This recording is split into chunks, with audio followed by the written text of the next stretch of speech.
Mario, and I'd like to welcome all of you to this kind of lecture preview that we're doing. As Mario told you, we are doing a production of La Bohème. It's a semi-stage concert performance. So you'll see the orchestra on the stage, but the singers perform in front of the orchestra with theatrical lighting. They have suggestions of costumes. We have props and furniture and everything in it. It'll be fully staged in that sense, but we have no sets. And not full costumes, but suggestions of costumes. We did Lucia di Lammermoor that way last year, and it worked really beautifully. I was just at a rehearsal this afternoon and was very moved by what they're doing with it. It's going to be quite a wonderful show. I'd like to thank Mario and Joe in the Center for Italian Studies, not only for inviting us here to make this presentation tonight, but also for their support of Stony Brook Opera over the years. They are supporting our production financially. We're very grateful for that support, and I'm very grateful for my long friendship and association with them. So as Mario mentioned, the title of the lecture part of this is Love at First Sight in Puccini's La Bohème, a closer look at Act 1. So I will lecture first, and I will have Miles demonstrating. Let me introduce our artist. This is Miles Massacott, who's one of our rehearsal pianists, and he'll be at the piano tonight. He's going to demonstrate some of the things that I asked him to, and then we will perform the whole end of the scene that I'm talking about with Jennifer Sung, our Mimi, and David Guzman, our Rodolfo, and we also have our Colina here, Alexander Hahn, who won't be singing tonight, but is here supporting his colleagues.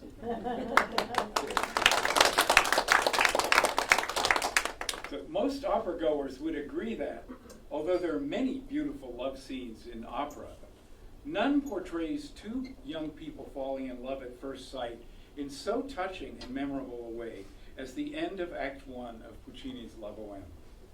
The unforgettable effect of this scene depends on many factors: the dramaturgy of the scene, the rightness of the poetic lines of the words, of the libretto, and the poignant beauty of the music, to name the most essential ones.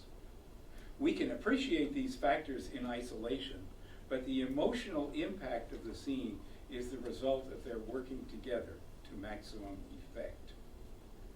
To begin with, the intimate scene that constitutes Part 2 of Act 1 is set off from Part 1 of Act 1 with the greatest possible contrast. In his excellent book, Puccini, His International Art, Michele Girardi divides the first part of Act 1 into 4 sections. As might be expected, this division also reflects the organization of the libretto into scenes.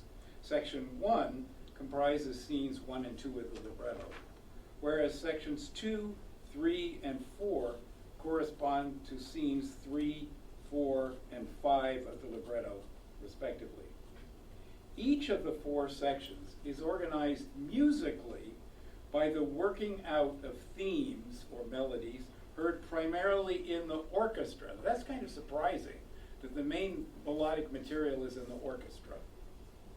The vocal writing in this first part of the act is primarily declamatory or speech-like, either in a quasi-recitative style or in what was known then as parlante, declamatory vocal writing against the primary thematic or melodic material in the orchestra, which organizes the discourse musically.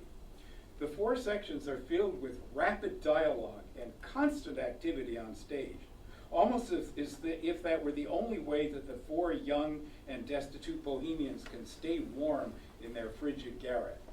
The rapidity of the action and the quick pace of the dialogue is mirrored by the fast tempo of the music, which churns ahead at breakneck speed. Let us review briefly the dramatic content and the musical themes of each of the 4 sections of Part 1. So the first section, which is scenes 1 to 2 of the libretto, there are 2 characters on stage at first, Marcello and Rodolfo, and later Colline. Marcello is a painter, Rodolfo is a poet, and Colline is a philosopher. They're all dirt poor. It's the middle of winter. And so here's what happens. Marcello, a painter, and Rodolfo, a poet, are unable to work because it is so cold in their garret. They want to light a fire, but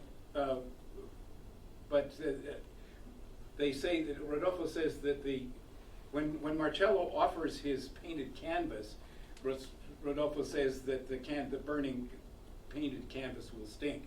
So instead they throw Rodolfo's unpublished 5-act play into the fire. While it's burning, Colline, a philosopher, returns. Because it is Christmas Eve, no pawning is allowed, and he has not been able to sell a pile of books for a little much needed cash.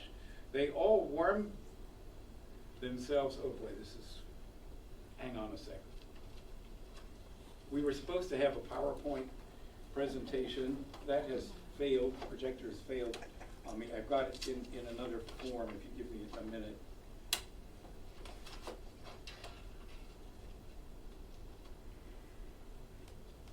All right, there are 4 main themes in this opening section, out of which the music is constructed. Some of them are associated with a particular character, as is the case with theme B, which is associated with Rodolfo. I'll ask you to play the themes in a moment, Miles. And theme C, which is associated with Colline.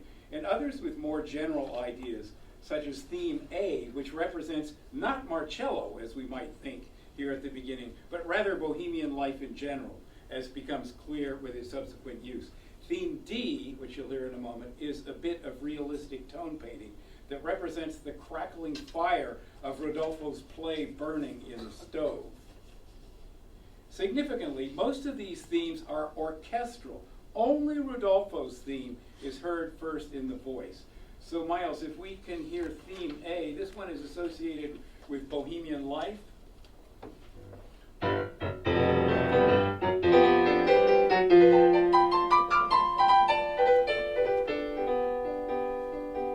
good. Now theme B is the one that is associated with Rodolfo, and if you you might as well sing it, W, with him, Puccini Bigi. Just a little bit from Comidi. Nei cieli bigi guardo fugar da mille comignoli Parigi. Okay, good. That goes on for a while. Then theme C is connected with Colline and appears first in the orchestra when he enters the room.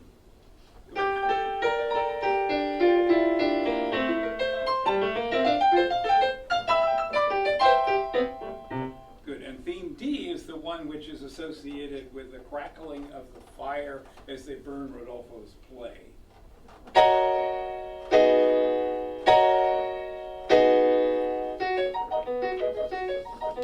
Okay, good. Now let's go to scene 2, which is of this, section 2 of this opening scene, which is scene 3 of the libretto. And one more character is added, Schaunard, who is a musician. Schaunard, a musician, arrives with a bottle of wine, some food, and some money. While he tries to tell the story of how he earned all this money, his companions ignore him and set the table, for they are starving and want to eat the food right away. Schaunard explains that he was hired by an Englishman to play piano until a neighbor's parrot died. Instead, he seduced the neighbor's maid and gave the parrot parsley, and it died just like Socrates. Schaunard doesn't want them to eat the food, which he is saving as reserves for another desperate day. They will instead drink the wine there at home, but then go out to dine at the Café Momus. Miles, here, so as Schaunard is represented by 2 different themes, theme E1 and theme E2. So if you can play theme E1 first.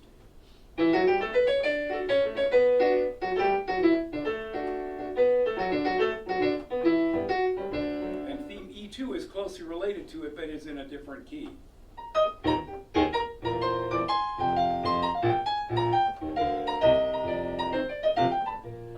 One more important theme in this section that you hear in the orchestra, which is the theme associated with the Latin Quarter, where the second act will take place later when they all go to dine at the Café Momus. May we hear theme F, please?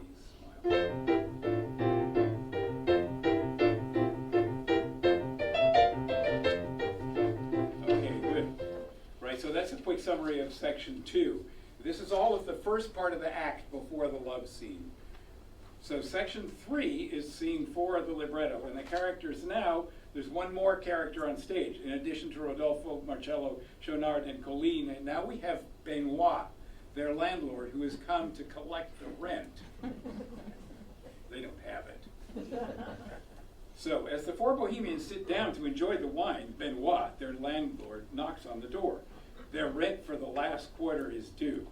Marcello puts Schaunard's money on the table as fake proof that he will pay, and they then ply Benoit with drink and tease him. They had seen him flirting with a beautiful young woman at the Café Momu recently.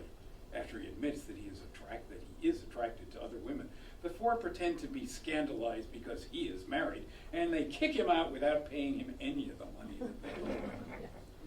And so let's hear the themes in this section here, which are all associated with particular moments in the drama. So theme G, the first one that Miles will play, is the Bohemians' agitation about hearing Benoit knocking on the door and knowing that he's come for rent. Then theme H, the next one, is the theme in which they graciously invite Benoit to sit down for a drink, because they're going to get him drunk and then tease him.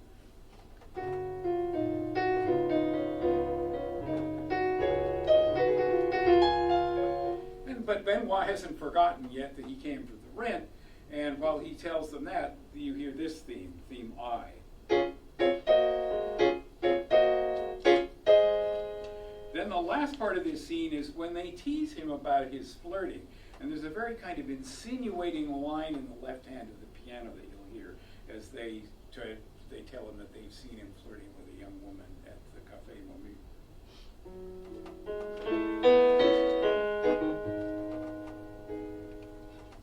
Okay, good. Now we get to the last section of this whole first part of the act, which will now lead into the real topic of our paper. But I wanted you to hear both to remind you of the first act of Bohème before this scene, and also because of the character of the music that you hear. There's such a contrast once the love scene starts. So section 4 is kind of a transition. The characters are Rodolfo, Marcello, Schaunard, and Colline. After Benoit is gone, the Bohemians prepare to leave for the Café Momu. Rodolfo decides to stay behind to finish an article for The Beaver. The Beaver is the name of the rag journal that he's writing for. These young artists are, I've always had the impression that they're not that talented. That's part of the reason. The others will wait for him downstairs by the concierge. So he's going to stay and finish his article while they wait for him downstairs. And then this gets us to part 2, which is the real topic of my talk tonight. Part 2, the love duet, is constructed in the traditional grand duet form. So if the first part of this scene was very progressive in that the musical discourse mainly took place in the orchestra, all the important melodic materials in the orchestra, now it becomes really opera land with singers singing memorable melodies. And so Puccini cast it in the form of the grand duet, and things like the Violetta Germont duet in La Traviata is a good example of that. There are any number of duets in Aida, Rigoletto, di Trovatore, La Traviata. So it's in the traditional grand duet form.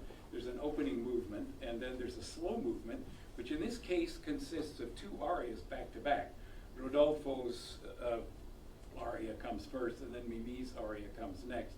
Then there's a tempo di mezzo, which is a transition where the voices of Marcello and Schaunard and Colline are heard singing off stage.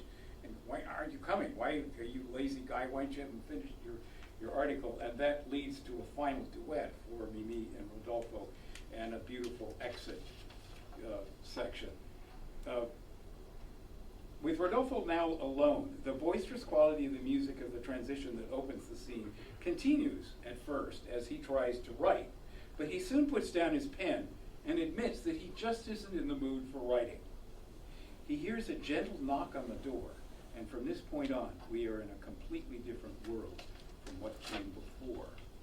Puccini draws upon every conceivable musical resource to create the greatest possible contrast between part 2 of the act and part 1 of the act. To begin with, instead of the musically progressive style of part 1, in which the musical discourse unfolds primarily in the thematic work of the orchestra, In part two, Puccini draws upon his immediate operatic heritage, the conventional lyric forms of 19th century opera, as first established by Rossini, then continued and elaborated by Bellini, Donizetti, and Verdi. In this case, as Michele Girardi has noted, the model is the grand duet in 4 movements. 2 of them are kinetic, in which the action develops and the positions of the 2 characters are defined, and 2 are lyrical, in which the characters express their feelings about the situations that have taken place in the kinetic movements. The tempo d'attacco is the first kinetic movement, and that's what we're going to talk about first, and represents the initial encounter between Mimi and Rodolfo, and has 2 main sections. The first deals with her arrival, with her candle, which has blown out, her fainting because of her shortness of breath, her revival, and her first departure. In the second section, she comes back into the room to look for her key, which she had dropped when she fainted. Both of them are groping on the floor, looking for the key. Rodolfo finds the key fairly soon, but pockets it without telling her. And then as they are both searching, their hands touch, and that motivates the slow movement, the first lyrical movement, comprising here 2 separate arias, each functioning as a solo cantabile, first for Rodolfo and then for Mimi. The tempo di mezzo, or middle movement, the transition, represents the dialogue between Rodolfo and his friends who are still waiting for him downstairs. And since we don't have all the friends here tonight, we'll cut that little section. Earlier in the century, the final static movement would have been a cavaletta in a fast tempo. Now, a good example of a cavaletta is Sempre Libera in La Traviata. And a duet often would have ended with a fast piece like this. But this is a love duet, so what Puccini came up with here is having it a real duet where both voices sing together really at the first time. And in pronounced contrast to the 4 sections of part 1 that I introduced you briefly, in which the tempos are predominantly fast, most of part 2 is slow and quiet. The whole scene is full of remarkable small details. It is worth noting that it is very realistically conceived, musically speaking, in that the sections in which the action unfolds take place in real time. That is, it takes no longer to sing the scene than it would to speak it if that were a play. That's not true of earlier opera. This really follows the speed of normal speech. While in the final stages of composing the opera, Puccini wrote a letter to his publisher Ricordi, notifying him that the opera was almost finished. Although the letter refers to Act 4 of the opera, much of what Puccini writes there pertains equally well to the music of this scene at the end of Act 1. And Puccini wrote, and I quote, "I'm at a very good point with the composition, and I'm quite pleased with it. It costs me a bit of effort to want to stay attached to reality." And that's what I mean by the music taking place in real time, the action taking place in real time. He wanted to stay attached to reality and then to lyricize all those little fragments. And we'll look at a number of those fragments. And I have succeeded because I want to sing and melodicize as much as possible. Well, clearly he succeeded, didn't he? So especially in the tempo d'attacco of the Act 1 duet, the score is full of exquisite details that Puccini etches indelibly on the memory of the audience. And I'm going to ask Miles to play some of these moments. Can you play theme K first, Miles? This is where Rodolfo is trying to write. His friends have left.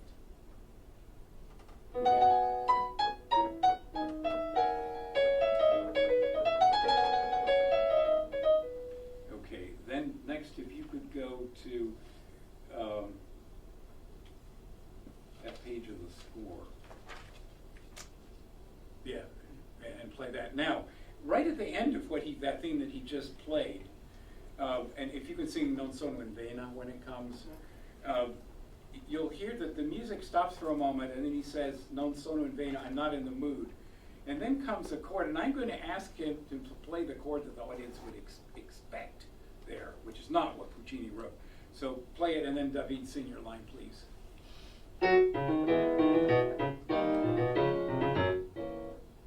Non sono in vena.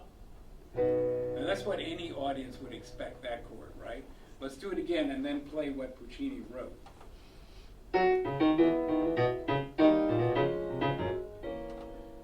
Non sono in vena. What a surprise. Yeah, you don't have to go on. That is a huge surprise. And the thing which is surprising about it, it opens the door to the intimate new world of this scene, in which the music now moves predominantly in a slow tempo. The orchestra underlines the special quality of this first encounter between Rodolfo and Mimi, first by the sonic halo of the music, of the muted strings. So in that chord that he just played is played by the muted strings, so it's a lot softer. We can't appreciate that on the piano, but in the orchestra it's unmistakable. There's just a glow that it instantly sets the scene for this very intimate scene. And then by the entrance of the clarinets, which play an expressive new theme with an ascending contour that will come to be associated with Mimi during the course of the scene. So if you could play theme L1, please, Miles.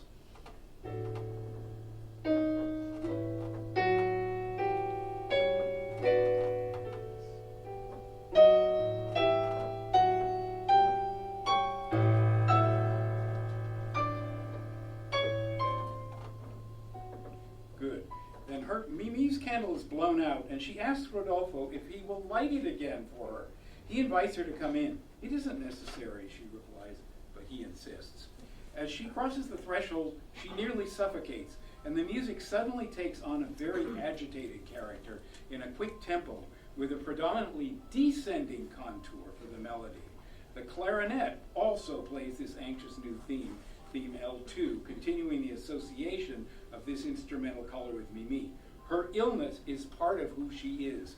Indeed, the clarinet might be understood as representing her inner voice. Miles, if you would play theme L2 for us.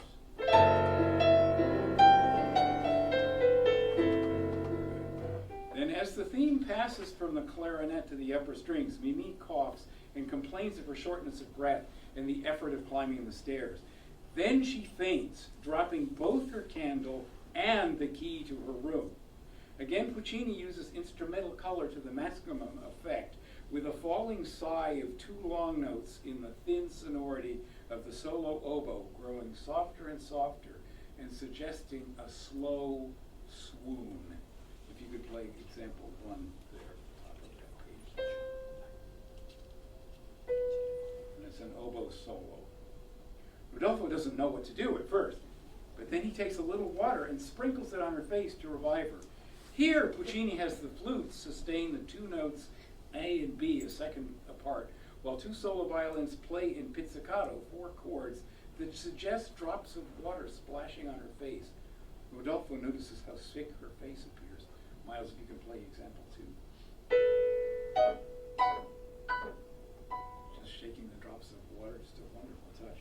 As the new music of the next example starts, music of the utmost simplicity, all short notes play quietly by the strings with a tentative, slightly hesitant character that suggests the timid and awkward feelings the two are now experiencing. Mimi revives. Miles, if you could play example 3.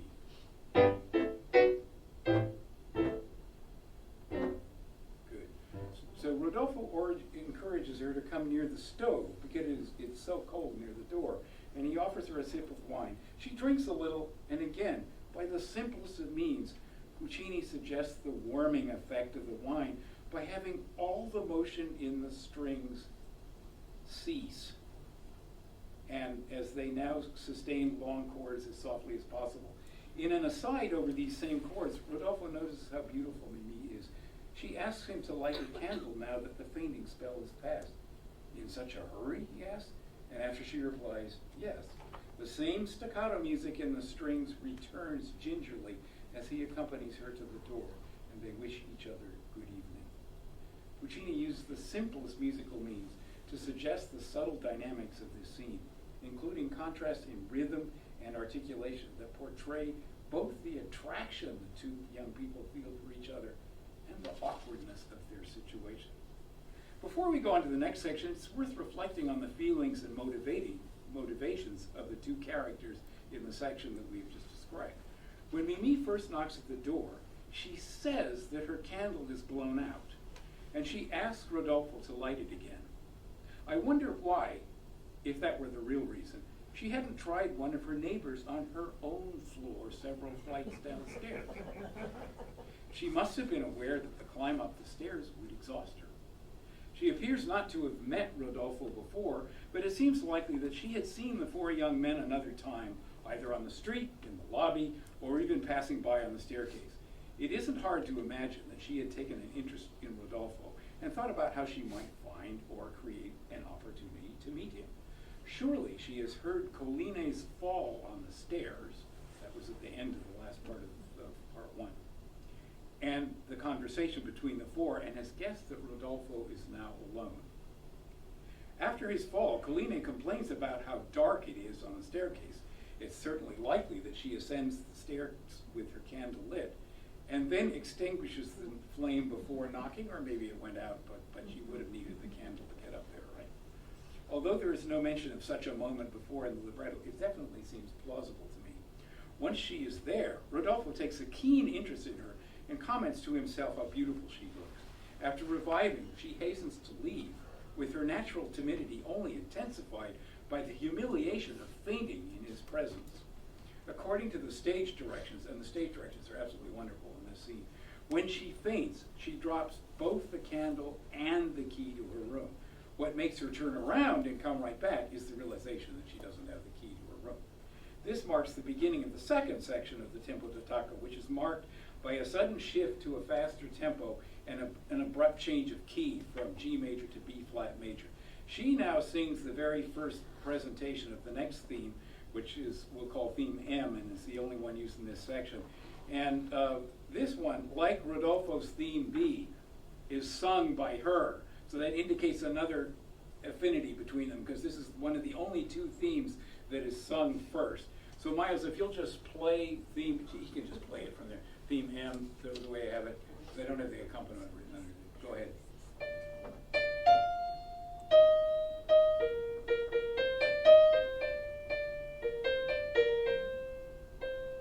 This music has a sense of urgency and emphasized by Puccini's marking con agitazione, with agitation in the orchestra. The two now really have something to talk about. Rodolfo urges her to come off the threshold into the room because the draft in the hall is making her candle flame flicker. In fact, her candle does go out again, and as he rushes to help her, his own goes out as well, and the room becomes completely dark. Groping into the room, she finds the table, puts her spent candle on it, and starts to look for her key. If it was tempting to guess why Mimi knocked on Rodolfo's door earlier, there is no question, now that she has come back, that Rodolfo takes full advantage of the situation to further his own desires. No accident here, as the stage directions make very clear. His lines, oh, I can skip that. It is somewhat, let's see, the stage directions indicate that Rodolfo is near the door, and he closes it, which makes it harder for her to get out, and of course makes the room even darker. She sings the opening melody that Miles just played again, now excusing herself for being a neighbor who is a nuisance to him, a concern that he immediately brushes off. In the continuation, the stage directions tell the whole story, and here I'm quoting from the stage directions of the libretto. Mimi searches for the key on the floor, dragging her feet. Rodolfo does the same, and having found the table, he also sets his candlestick on it, then goes back to looking for the key, touching the floor with his hands, unquote. In a moment, he exclaims, "Ah!" And the stage direction tells us that, quote, he finds the key and pockets it, unquote. Then the stage directions inform us, quote, led by Mimi's voice, Rodolfo pretends to search as he comes closer to her. Mimi bends to the ground and searches, groping. Rodolfo's hand encounters Mimi and grasps it, unquote. Mimi, surprised and straightening up, now also exclaims, "Ah." And the orchestra marks the magic of this first touch with a long note A flat, played by a clarinet, a horn, and a harp in unison. This long note appears to melt before our ears, since the horn stops playing first and the harp note dies away, leaving only the sound of the clarinet, which Rodolfo's voice now joins on the very same note on Che gelida manina. This link of the clarinet sonority with his singing voice suggests that the instrumental sonority of the clarinet represents his inner voice as well, establishing, again, a special affinity between the two young people. If the clarinet was the symbol of her inner voice, it also is of his. And that's something that they can't have known before. Right? So the extremely delicate accompaniment to the beginning of this aria is played by a very small group of muted violins and violas. The vocal entrance marks the beginning of the next theme, an important recurring theme that will not only return at the end of this act, but also at the very end of the opera as Mimi dies. So Miles, if you'll play theme N for us, please. That's the long note that melts.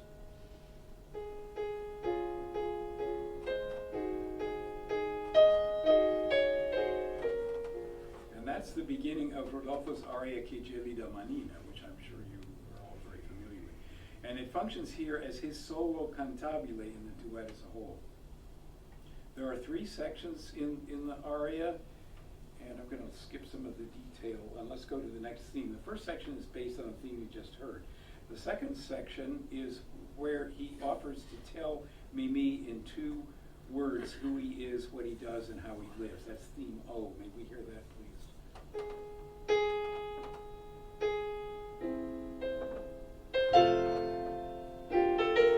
Chi sono un poeta? Who am I? I'm a poet. Right? And then the third section of this aria is based on theme P. And this magnificent theme we will hear again in the duet section at the end, and will become an essential recurring theme in Act 4 as well.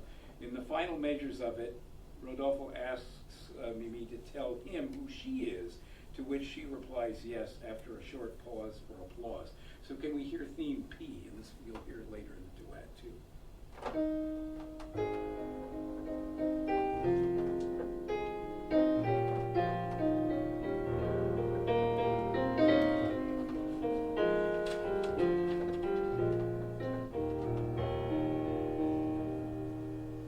Okay, then we come to Mimi's aria, which follows directly after that, and her aria begins with the theme that the clarinets played when she first entered, but now she sings it. It's the beginning of her aria, Si mi chiamano Mimi, that's theme L3. May we hear that, please?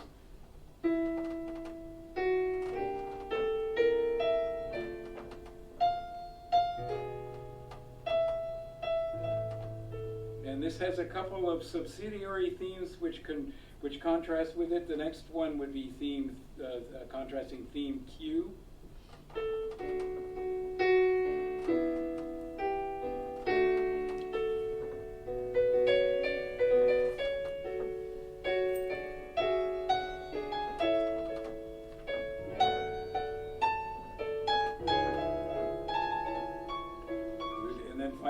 One more little contrasting theme R, Solo mi fo il pranzo da me stessa, which is also sung in the aria, but he'll just play it for now.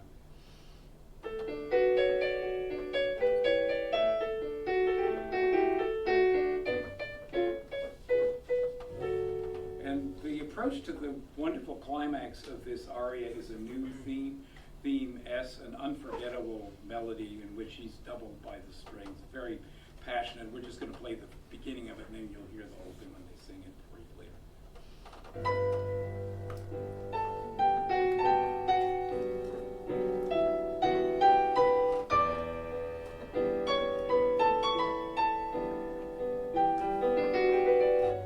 Okay, we'll get to more of that. Now, one thing that connects these two separate arias is the text. When Rodolfo talks about what his muse is, the muse for his poetic soul, is he speaks of love, dreams and of mysteries. Sogni e chimere, speaks of dreams and of mysteries. And she uses those same words when she talks about her own poetic inspiration, which comes from a different place, but she uses identically the same words. And that's not an accident, it's a very poignant moment.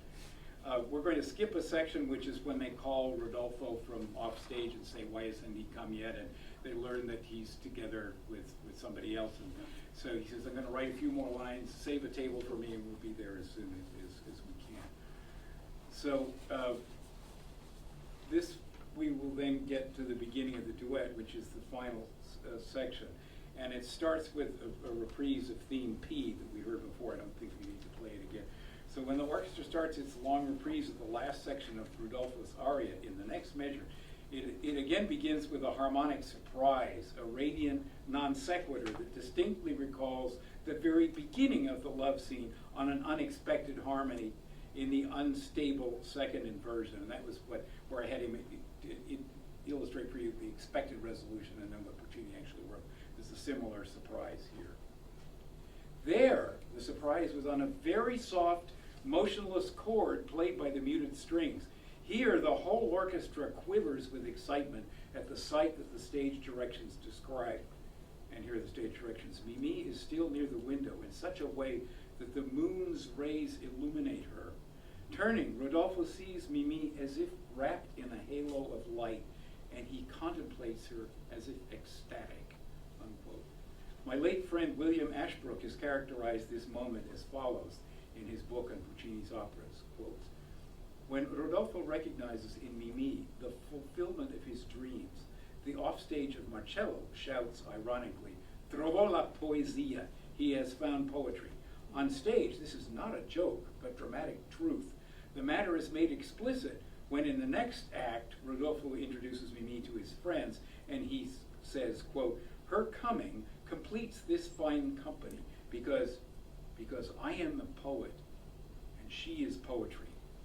The return to the climactic final section of Rodolfo's aria, theme P, is far from coincidental, for it was in the approach to this theme in Rodolfo's aria that his first mention of dreams and of mysteries first appeared.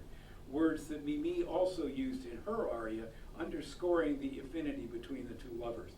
The orchestra plays the reprise of theme P from Rodolfo's aria here, while the tenor sings a closely related counterpoint to it, as his words signal the importance of the moment. And Rodolfo's words here are, "O sweet maiden, O gentle face bathed in a soft lunar dawn, in you I recognize the dream I would like to dream forever," unquote. As the music builds towards its climax, the voice finally joins the orchestral melody, and there's another harmonic surprise right at the climax, and again, an unexpected chord. The lovers sing together here for the very first time in the duet. Mimi doubles Rodolfo at the octave at the ecstatic return of theme P, singing her own words, "Ah, if only you command, O love." And then in the continuation of that phrase, they alternate. So it's Rodolfo's tune, and he starts it, but then she finishes it. So she already has memorized Rodolfo's aria, which is another wonderful way in which Puccini shows how much they've already fallen in love. Without a break, the music continues into a transition. It's very poetic. A lot of the magic of it is in the orchestration, which we can't have here, but the harmonies are wonderful, and you will hear that soon. I'm going to cut a few things so we can get to the music.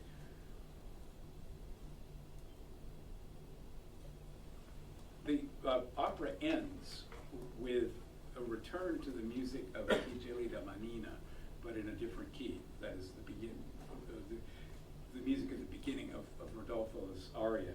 And again, they share the melody, and Mimi knows how to finish Rodolfo's phrases always, and she does so to her own words, which means both that she has memorized his melody and taken in his soul, and at the same time she is participating it from her own point of view through her own comments.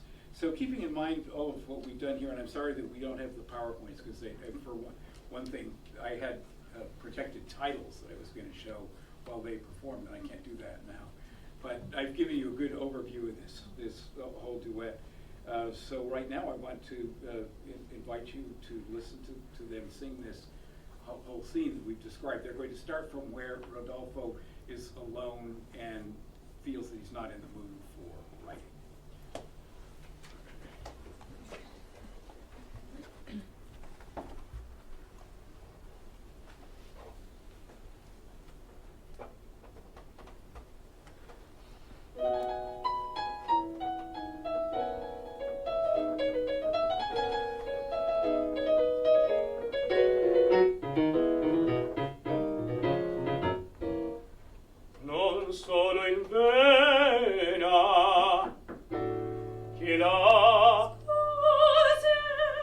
una donna. Di grazia mi si è spento il lume. Ecco.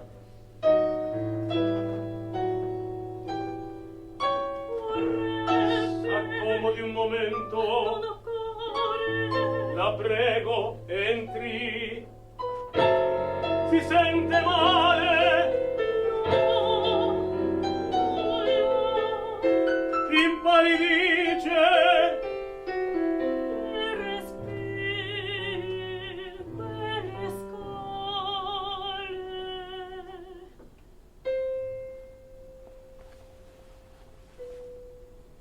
Ed ora come faccio? Così. Che viso da malata.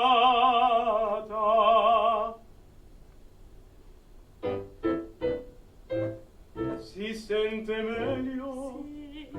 Qui c'è tanto freddo. Sega vicino al fuoco. Aspetti un po' di vino. Grazie. A lei Poco poco. così. Grazie. Che bella bambina.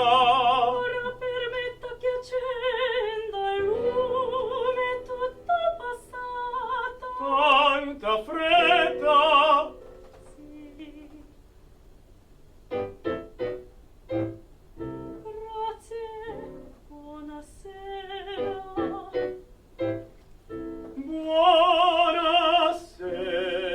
Buonasera.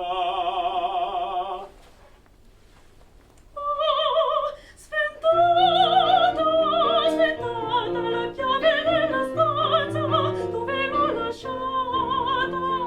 Non stia sull'uscio, il lume vacilla al vento. Matteo, torni ad accenderlo. Oddio, anche il mio s'è spento. E la chiave ove sarà? Buio pesto, Disgraziato. dove sarò? E poi torna e la vicina. Male pare, Importuna e la vicina. cosa dice male pare? Cerchi. Cerco, Dove sarà? L'ho Ah? trovata? no, Mi pare. in verità. Cerco.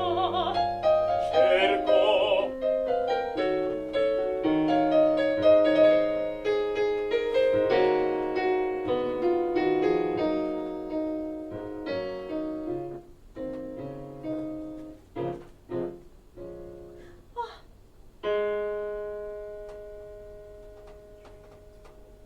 che gelida manina, se la lasci riscaldar, cercar che giova, al buio non si trova.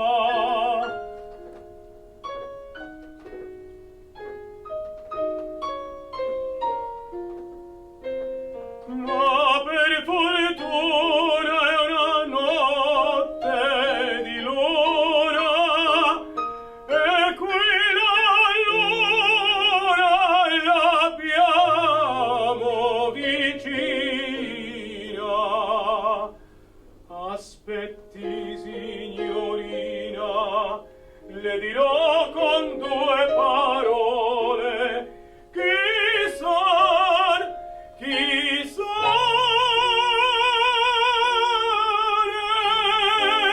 che faccia come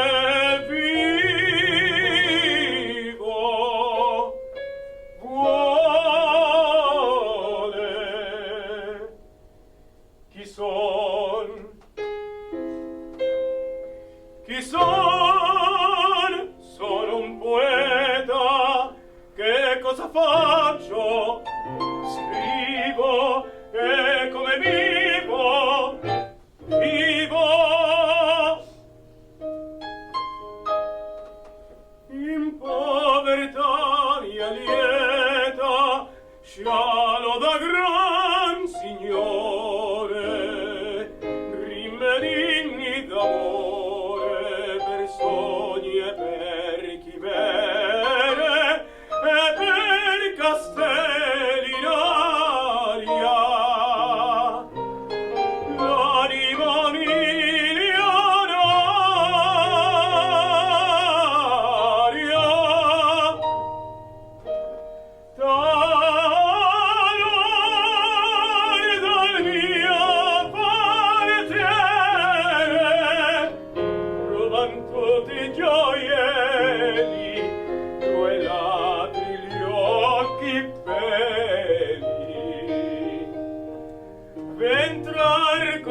tre sostanza la speranza.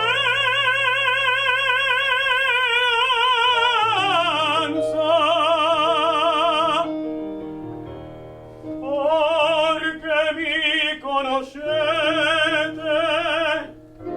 parlate voi, de parlate chi siete, vi piaccia dir.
fanciulla,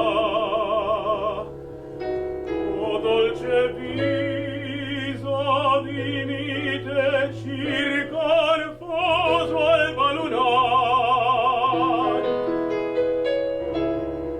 In terra viso il sogno che vorrei sempre sognare.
Ritorno